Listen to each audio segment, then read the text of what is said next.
प्रणाम। ओम नमः शिवाय। जय अघोरेश्वर। थोड़ा डरा रहा हूँ मैं आपको शुरू में, डरना ज़रूरी भी है क्योंकि आज मेरे पास जो मुद्दा है थोड़ा गंभीर है। गंभीर इसलिए क्योंकि जिस देश में मैं रह रहा हूँ वहाँ 1983 में एक एक्ट पास हुआ, 83 या 84 में, क्योंकि मैं वकील तो हूँ नहीं, ये वकीलों का काम है। उसे कहते हैं magic and drug remedies act, कुछ ऐसा जैसा। कुल मिलाकर समझ में ये आता है कि इस देश में झाड़ फूंक करके इलाज करना अगर आपने शुरू किया तो पुलिस आपकी अच्छी खासी झाड़ फूंक कर देगी, ठीक है, समझ में आ गया ना। लेकिन जो हम कुलांतक पीठ के प्रमुख होते हैं, जब हमारा चयन हो जाता है तो हमारा काम केवल इस देश के कानूनों तक ही सीमित रहना नहीं होता है, हालांकि प्राथमिकता हमारी यही है। इसलिए हम इस देश में झाड़ फूंक द्वारा चिकित्सा नहीं कर रहे, हमने ये बंद कर दिया है। लेकिन अब समस्या ये है कि कानून कहता है कि ऐसा मत करो और हमारा गुरुमंडल कहता है कि ऐसा करो, और बीच में पिसते हैं हम। अब हम तो सुनेंगे गुरुमंडल की, क्योंकि कानून क्या करेगा, ज़्यादा से ज़्यादा जेल भेजेगा। ठीक है, वैसे भी तो हम कौन से बाहर रहने वाले हैं, हमेशा जेल तो जाना पहले से फिक्स है ही। तो इससे थोड़ी गुस्ताखी कर रहे हैं आज, कानून के विरुद्ध जाने की। आपको भड़का रहा हूं मैं थोड़ा सा कानून के विरुद्ध। शुरुआत करें। भारत में चिकित्सा विज्ञान का दायरा बेहद बड़ा और बेहद विस्तृत है। और चिकित्सा का कारण क्या है? चिकित्सा का अर्थ है समस्त रोगों का निदान कर देना। कहते हैं कि सृष्टि में जितने भी तत्व हैं, सारे के सारे तत्व में जब तकलीफ पैदा होने लगती है, जिसे विकार कहा जाता है, उन्हीं विकारों को रोग कहकर संबोधित किया जाता है। अर्थात जिस प्रकार से ब्रह्मा ने इस सृष्टि को आगे बढ़ाने के लिए उसे रचा था, उस तत्व में कुछ दोष आ जाने को ही रोग कहते हैं। और रोग न केवल जीवित तत्वों को होते हैं, अपितु रोग तो मृत तत्वों को भी होते हैं। मेरे पास घास है, इसको भी रोग होता है। मेरे पास पत्थर का टुकड़ा है, इस पाषाण को भी रोग होता है। मेरे पास ये वायु है, इस वायु को भी रोग होता है। मेरे पास ये ब्रह्मांड है, इस ब्रह्मांड को भी रोग होता है। तो रोग की भारत में जो परिभाषा गुरुमंडल के द्वारा या सिद्धों के द्वारा दी गई, वो बेहद विस्तृत है। और आपने तो रामायण महाभारत में पढ़ा भी होगा कि खांडव वन को जलाना बहुत जरूरी हो गया था, क्योंकि अग्नि को अजीर्ण रोग हो गया था। है ना, बहुत ही मूर्खतापूर्ण कहानी। लेकिन ये कहानी आपको तब वास्तविक लगने लगेगी जब आप भारत की इस अद्भुत चिकित्सा तत्व को समझने की कोशिश करते हो। मनुष्य के भीतर भी कई रोग हैं। वृक्षों में, नदियों में, पशुओं में, पक्षियों में, जल में, थल में, नभ में, वायु में, आकाश में, पंच तत्वों में भी रोग पैदा हो जाते हैं। और सबका निदान है, सबका उपचार है। और इस रोग उत्पन्न होने की क्षमता को नष्ट करने को ही निदान कहा जाता है। और निदान का जो क्षेत्र है वो भी बेहद विस्तृत है। सूक्ष्म चिकित्सा, दृश्य चिकित्सा, स्थूल चिकित्सा, परा चिकित्सा, परात्पर चिकित्सा। इसी प्रकार सृष्टि में जितने तत्व हैं, सब में चिकित्सा के गुण हैं। वाणी के द्वारा चिकित्सा, दृष्टि के द्वारा चिकित्सा, स्पर्श के द्वारा चिकित्सा, वायु के द्वारा चिकित्सा, मृदा पत्थर पाषाण के द्वारा चिकित्सा, घास के द्वारा चिकित्सा, पशु पक्षियों के द्वारा चिकित्सा, पंखों से चिकित्सा, वस्त्रों से चिकित्सा, और ईश्वर के नाम सुमिरन से चिकित्सा। तो चिकित्सा बहुत व्यापक हुई ना। लेकिन अब हम छोड़ देते हैं पशु पक्षियों को, जीव जंतुओं को, सब चीजों को, आते हैं सीधे सीधे मनुष्य पर। मनुष्य का जीवन बहुत विराट और बहुत विशाल है। आधुनिक चिकित्सा और ऋषि प्रदत्त चिकित्सा में बहुत अंतर है। आधुनिक चिकित्सा सारे मनुष्यों को एक निश्चित मापदंड के अनुसार, अर्थात एक मापदंड के अनुसार उनका उपचार करने में विश्वास रखती है, जिसे कहा जाता है सार्वभौमिक चिकित्सा। एक तरह का यूनिवर्सल पैटर्न आप उसको कह सकते हैं कि भारत में भी वही चिकित्सा, यूएस में भी वही चिकित्सा, और जापान में भी वही चिकित्सा, इसी तरह से कोई भी अन्य देश हो, हर जगह वही चिकित्सा, क्योंकि सब मनुष्य एक जैसे हैं। लेकिन ऋषि प्रदत्त चिकित्सा जो पद्धति है, प्रणाली है, ये बहुत अलग है। वो कहती है कि एक ही गांव में अगर 1000 लोग भी रह रहे हैं तो उनकी चिकित्सा का रंग, रूप, ढंग सब अलग होगा। मैं इतनी बारीकी से आपको नहीं समझाऊंगा, आप घबराइए मत कि आप सोचें कि अब मैं 1000 आदमियों के बारे में बताऊंगा कि एक एक चिकित्सा कैसे करनी है। मैं तो केवल परिचय देना चाहता हूं। तो चिकित्सा के मापदंडों को अलग अलग तरीके से तय किया गया है, जिसे आपको आयुर्वेद के माध्यम से जानना पड़ेगा, चिकित्सा के सूर्य विज्ञान के माध्यम से जानना पड़ेगा, चिकित्सा के अन्य माध्यमों जैसे मंत्र चिकित्सा और तंत्र चिकित्सा के माध्यम से जानना पड़ेगा। हालांकि आयुर्वेद अपने आप में परिपूर्ण है, क्योंकि आयुर्वेद में ही मंत्र चिकित्सा का संपुट भी है, तंत्र चिकित्सा का संपुट भी है, सूर्य चिकित्सा, जल चिकित्सा, तत्वों के द्वारा चिकित्सा, वनस्पतियों, औषधियों के द्वारा चिकित्सा, ध्वनि, संगीत, मंत्रों, इस प्रकार से अनेकों प्रकार की चिकित्साओं का संपुट एक आयुर्वेद में ही है। क्योंकि आयुर्वेद कोई 2 या 3 ग्रंथ विशेष नहीं है, अभी तो आयुर्वेद तो एक महान अथाह सागर है जो स्वयं शिव के द्वारा उत्पन्न होता है। तो इतनी सारी चिकित्सा पद्धतियों में से एक बेहद उत्तम और आकर्षक चिकित्सा प्रणाली है तंत्र चिकित्सा, तंत्र और मंत्र चिकित्सा, जिसे कहा जाता है पारलौकिक तंत्र मंत्र चिकित्सा, क्योंकि वो इहलौकिक होने के साथ साथ पारलौकिक भी है। तो पारलौकिक तंत्र मंत्र चिकित्सा बहुत विलक्षण चिकित्सा है। इसके संबंध में मैं जो आपको बता रहा हूं, या जो मैं आपको परिचय दे रहा हूं, ये कोई नई बात तो है नहीं, ये प्राचीन काल से चलती आई। लेकिन भारत सरकार ने इस पर प्रतिबंध लगा दिया, क्योंकि सुनने में ये आया कि पिछले कुछ वर्षों से जब से लोग वास्तविक मंत्र चिकित्सा और इन चीज़ों को सही तरीके से सीख नहीं पाए, और एक आधुनिक शब्द है क्लिनिकल ट्रायल, कि अब जो भी होता है उसके लिए क्लिनिकल ट्रायल किया जाता है और उसके बाद उन चीज़ों को आगे लाने के बारे में कहा जाता है। हालांकि ऋषि मुनि और उनका पंथ या हमारा पंथ कभी इस चीज़ के लिए तैयार नहीं होगा, क्योंकि ये संपूर्ण तंत्र मंत्र चिकित्सा एक गोपनीय चिकित्सा पद्धति के द्वारा ही आगे बढ़ती है, गुरु शिष्य परंपरा के द्वारा ही। और इसके जो गोपनीय और गुह्य सूत्र हैं वो भी केवल गुरु शिष्य के द्वारा ही आगे गोपनीय रीति से बढ़ाए जाते हैं। इस कारण से पीछे कुछ ऐसी घटनाएं घटित हुई कि बहुत सारे लोग जिनकी चिकित्सा सही तरीके से नहीं हो पाई वो काल के ग्रास हो गए, और अंततः भारत सरकार ने इसे अनेक उदाहरण देते हुए, अनेक कारण बताते हुए इसे प्रतिबंधित कर दिया। और अब तो कोई झाड़ फूंक करके चिकित्सा कर ही नहीं सकता, जबकि आपको हैरानी होगी कि तंत्र मंत्र और पारलौकिक चिकित्सा, जिसे आप ईश्वर की भक्ति के साथ जोड़कर, मंत्रों के साथ जोड़कर, कुछ औषधियों के साथ जोड़कर और कुछ तांत्रिक क्रियाओं के साथ जोड़कर देख सकते हैं, ये चिकित्सा पद्धति बेहद उत्तम है, और बहुत मामलों में इसके सकारात्मक परिणाम आप स्वयं अनुभव कर सकते हैं जब आप इस चिकित्सा पद्धति का प्रयोग अपने जीवन में करके देखें। तो क्योंकि ये चिकित्सा पद्धति भारत के लिए नहीं है, लेकिन भारत के बाहर बहुत से ऐसे देश और राष्ट्र हैं जहां की सरकारें और जहां का कानून उन्हें इस तरह की चिकित्सा पद्धतियों को अपनाने के लिए स्वतंत्र छोड़ता है।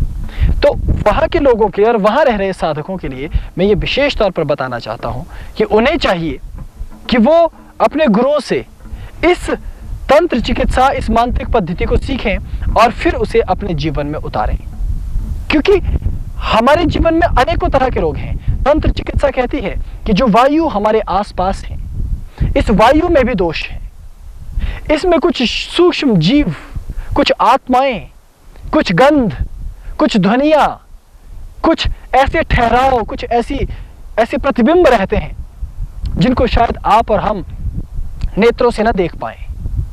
जब वो हवा हमसे छू जाती है, जब वो प्रतिबिंब हमें घेर लेते हैं, जब वो ध्वनियां, जब वो सुगंध हमारे भीतर उतर जाती है, तो हम अनेकों तरह के विचित्र किस्म के रोगों से भर उठते हैं। अकारण हमारे भीतर रोग उत्पन्न होने लगते हैं, हमारा स्वभाव बदलने लगता है, हमारा मन और बुद्धि पर अधिकार समाप्त हो जाता है।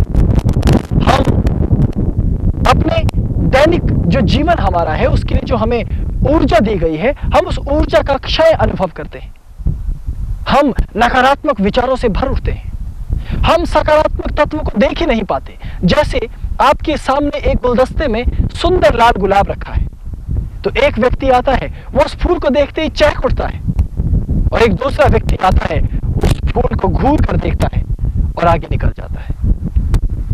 तो जो उस पुष्प को देखकर एक स्वाभाविक प्रतिक्रिया होनी चाहिए थी, वो उसके मन में नहीं आती, तो इसे भी रोग कहा जाता है।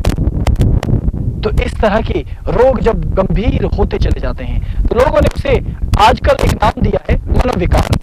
हालांकि सभी चीजों को मनोविकार से जोड़कर देखा जाता है, लेकिन सब कुछ मनोविकार नहीं है।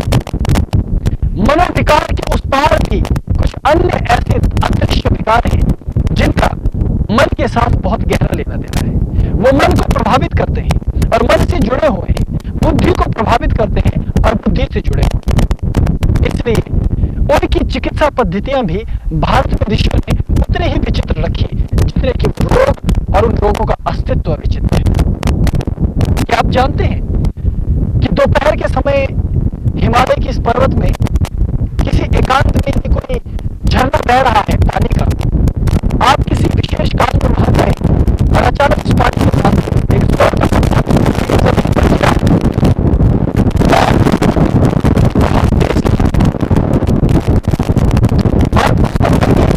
नीचे गिरते ही एक ध्वनि हुई और अचानक आप चौंक गए, तो आपके उस चौंक जाने मात्र से ही आपके भीतर ज्वर पैदा होने लगता है और आपको बुखार आने लगता है।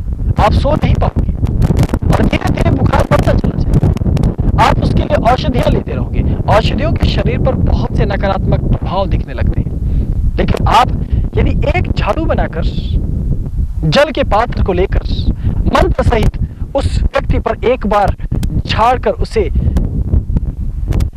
चिकित्सा प्रदान करते हो, तो आपको जानकर हैरानी होगी कि तकरीबन 15 से 20 मिनट के अंदर अंदर ही उसका वो बुखार उतर जाएगा। ठीक इसी प्रकार पीड़ा जनित ज्वर, पीड़ा जनित रोग, कि कोई व्यक्ति जिससे आप प्यार करते हैं अचानक कहता है कि आज मैं घर जा रहा हूं, उसका घर कहीं दूर है, अचानक से आपने खबर सुनी और आप उदास हो गए। फिर आप कुछ भी खा रहे हैं, उस भोजन में स्वाद नहीं आ रहा। फिर आप कुछ भी पहन रहे हैं, उस पहनने में आनंद नहीं आ रहा। आपका जीवन निरस हो गया है। आप कुछ करना चाहते हैं जीवन में, लेकिन कर नहीं पा रहे हैं। तो आपको आवश्यकता है एक मांत्रिक की, जो मंत्र विद्या के माध्यम से आपको ठीक कर सके। आपके जीवन में सब कुछ है, लेकिन सब कुछ होते हुए भी वो आपको पर्याप्त नहीं लगता, तो भी आपको एक मंत्र चिकित्सक की जरूरत है, जो आपको इस प्रकार से स्वच्छ करेगा, आपके आभा मंडल को पूरी तरह से शुद्ध, चैतन्य और निर्मल बनाएगा कि आपके भीतर रोगों की संभावनाओं को वो जड़ों से ही नष्ट कर देगा। इसलिए झाड़ फूंक करना एक अजीब सी बात है, एक डरावनी बात है, क्योंकि कहानियों ने इसे डरावना बना दिया। हमारी बेवकूफियों ने इसे भयानक रूप दे दिया। हमारे न्यून ज्ञान ने इसे ऐसा बना दिया। लेकिन हमें चाहिए कि हम इसकी तह तक जाएं। काश मेरे भारतवर्ष में आज ये हालत ना होती कि हम अपनी ही विद्याओं को आगे बताने के लिए भी डरने लग गए हैं। इस देश में रहते हुए भय लगने लगा है। आज इतने उच्च कोटि की चिकित्सा पद्धति को हम बता नहीं पाते, हम इसका लाभ समाज को नहीं दे पाते, क्योंकि इस देश में सरकारें जो बैठी हैं, इस देश में धर्म को नहीं मानने वाले लोग जो बैठे हैं, इस देश में दवाइयां बेचने वाले लोग जो हैं, उनका धंधा जो चौपट हो जाएगा। हजारों करोड़ों रुपए जो औषधियों पर खर्च किए जाते हैं, औषधियां अनेक षड्यंत्रों के तहत तुम्हें सौंपी जाती है। अगर बिना औषधि के एक मंत्र और पानी के लोटे से तुम ठीक हो जाते हो, तो उनका तो कबाड़ा हो ही जाएगा ना, बर्बाद हो जाएंगे वो। तो उनके पास उपाय क्या है कि हम जैसे बाबाओं को कहा जाए कि बाबा फर्जी है, बाबा के चक्कर में मत पड़ना, बाबा बलात्कारी है, बाबा के चक्कर में मत पड़ना, बाबा ढोंगी है, बाबा के चक्कर में मत पड़ना। क्योंकि इस देश में यदि कुछ गलत होता है, वो बाबा ही करता है। बाकी सारे मीडिया वाले, बाकी सारे बिजनेसमैन, बाकी सारे राजनीति वाले, बाकी सारे साधारण गृहस्थी लोग सब बहुत दूध के धुले हैं। खैर, ये तो तुम्हारी आदतें हैं, लेकिन जिन देशों में स्वतंत्रता है वहां साधकों को चाहिए कि वो इस साधना पद्धति को समझे।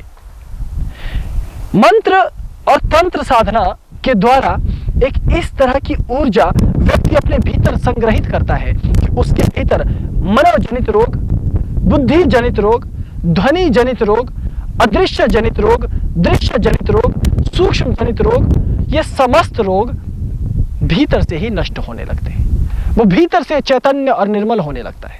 और इसीलिए जो अत्यंत चैतन्य निर्मल गुरु होते हैं वो अपने शिष्यों के, अपने प्रियजनों के, अपने समाज के, अपने राष्ट्र के, अपनी पृथ्वी के लोगों के रोगों को भी अपने भीतर समाहित करने की क्षमता रखते हैं, उन्हें अपने भीतर ले लेते हैं। हालांकि ये अवैज्ञानिक और अतार्किक तथ्य आपको लगेगा, लेकिन ऐसा है तो मैं तो कहूंगा ही। नहीं मानना है तो मत मानो, लेकिन मैं तो झूठ नहीं कह सकता। जो मैं जानता हूं, जो मैं अनुभव करता हूं, सो मैं कहूंगा। ठीक इसी प्रकार चिकित्सा, जब उसका एक दृश्य प्रारूप है, एक बड़ा प्रारूप है, उसकी भी आवश्यकता है। मैं ये नहीं कह रहा कि आधुनिक चिकित्सा पद्धति पूरी की पूरी गलत है, मैंने कहा ही नहीं। उसका अपनी जगह महत्व है, आयुर्वेद का अपनी जगह महत्व है। लेकिन ठीक इसी प्रकार जिस प्रकार अनेकों जिनको अल्टरनेटिव पैथीज कहते हैं, ठीक उसी तरह भारत की गोपनीय तंत्र मंत्र चिकित्सा जो पारलौकिक चिकित्सा के अंतर्गत आती है, उसे जानना बेहद जरूरी है। इस चिकित्सा पद्धति को जानते ही बहुत सी बातें बदलने लगेंगी। क्या तुम ये जानते हो कि जितना किसी रोगी को चिकित्सा की आवश्यकता होती है, उतनी चिकित्सक को भी आवश्यकता होती है। भारत में ये कहा जाता है कि हर एक चिकित्सक के पास चिकित्सा लेने न जाना, सावधान किया जाता है। उसका कारण है कि चिकित्सक के अपने भीतर भी नकारात्मक ऊर्जा भरी है। वो भीतर से स्वयं भी कलुषित है, वो भीतर से स्वयं भी रोगी है।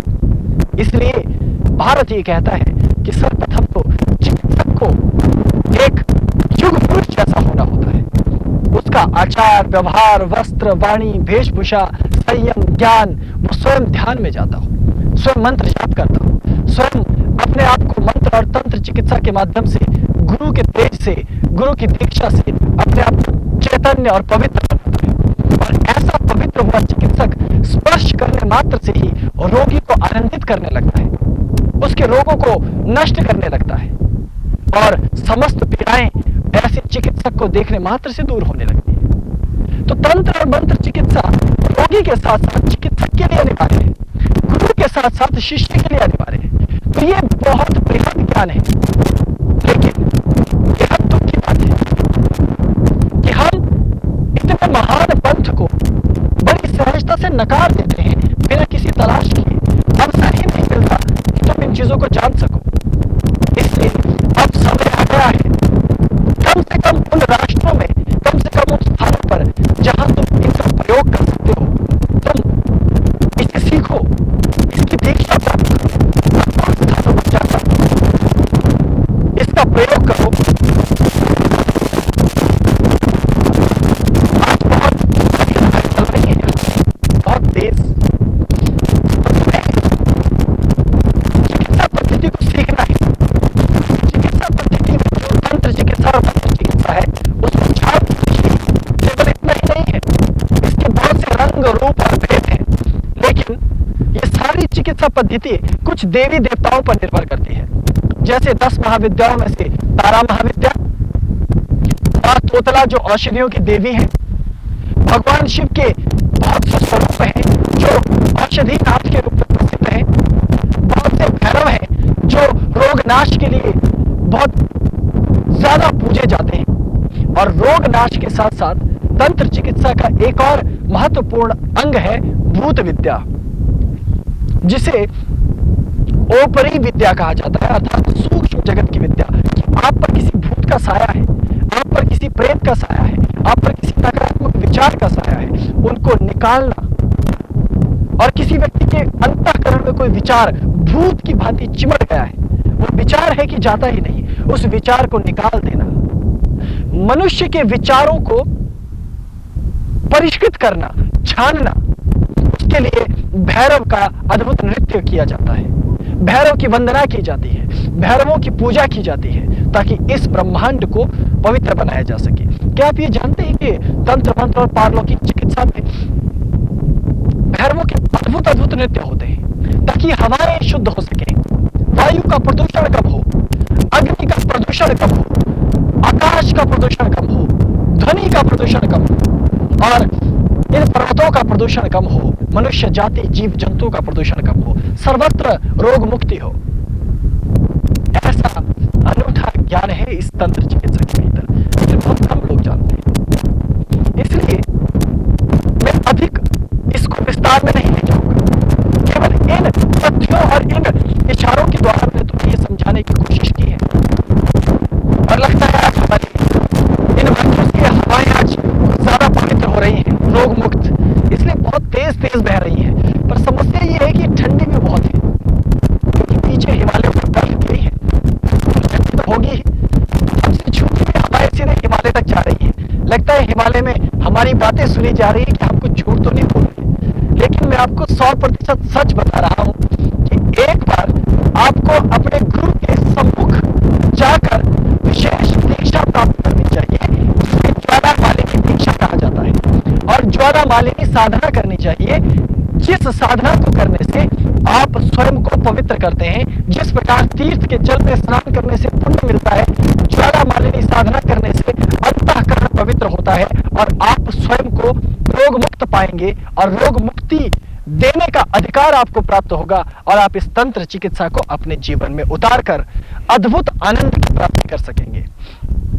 और जिस दिन आपको इस विद्या का ज्ञान हो गया, तब आप देखेंगे कि घास में भी यदि रोग है तो आप उस रोग को अनुभव कर सकते हो, हवा में भी रोग है तो आप उस रोग को अनुभव कर सकते हो, मन बुद्धि चित्त अहंकार कहीं पर अंतःकरण में भी यदि रोग है तो आप उसको भी ठीक कर सकते हो, क्योंकि शिव ही एकमात्र शक्ति है और उनकी भीतर ही वो शक्ति है जो ज्वाला मालिनी है, जो समस्त रोगों का उपचार करती है, जो औषधि है, जो प्राण है, जो आनंद है, जो सौंदर्य है। इसलिए तंत्र मंत्र चिकित्सा की गोपनीयता को समझने के लिए आपको स्वयं तैयार होना होगा, स्वयं कदम आगे बढ़ाना होगा। तो देखिए, ये अद्भुत द्वार खुले हैं ऋषियों के, जो तुम्हें समझाते हैं, तुम्हें देते हैं वो क्षमताएं कि तुम किसी को छू सको और वो ठीक हो जाए।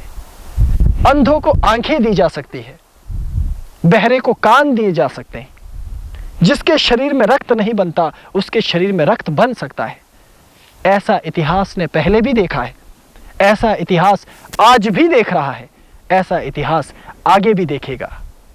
और एक प्रेममय वातावरण पैदा हो जहां आस्तिक एक ऐसी चिकित्सा पद्धति तुम्हें दे सके कि तुम उसके चमत्कार को देख सको। और काश इस देश की सर्वोच्च सत्ताएं बदल जाएं। बदलना तो उन्हें पड़ेगा ही, अन्यथा इन चिकित्सा पद्धतियों का तुम केवल नाम सुनोगे और इनकी कहानियां सुनोगे, इन्हें होता हुआ कभी अनुभव नहीं कर पाओगे। इसलिए इस राष्ट्र की सत्ता को बदलना चाहिए, इसके संविधान को बदलना चाहिए, ताकि कुछ अवसर मिले और यहां पर भी इस राष्ट्र को सुंदर बनाने में तंत्र मंत्र और पारलौकिक चिकित्सा का भी योगदान हो सके। मैं कुछ ज्यादा बोल जाऊंगा कड़वा कड़वा, उससे अच्छा है कि मैं यहीं विराम दूं और तुम्हें केवल तंत्र चिकित्सा और पारलौकिक मंत्र चिकित्सा के लिए प्रेरणा देकर ये कहूं कि अभी से तुम इसे जानने के लिए अपने कदम आगे बढ़ाना शुरू करो। ओम नमः शिवाय। प्रणाम।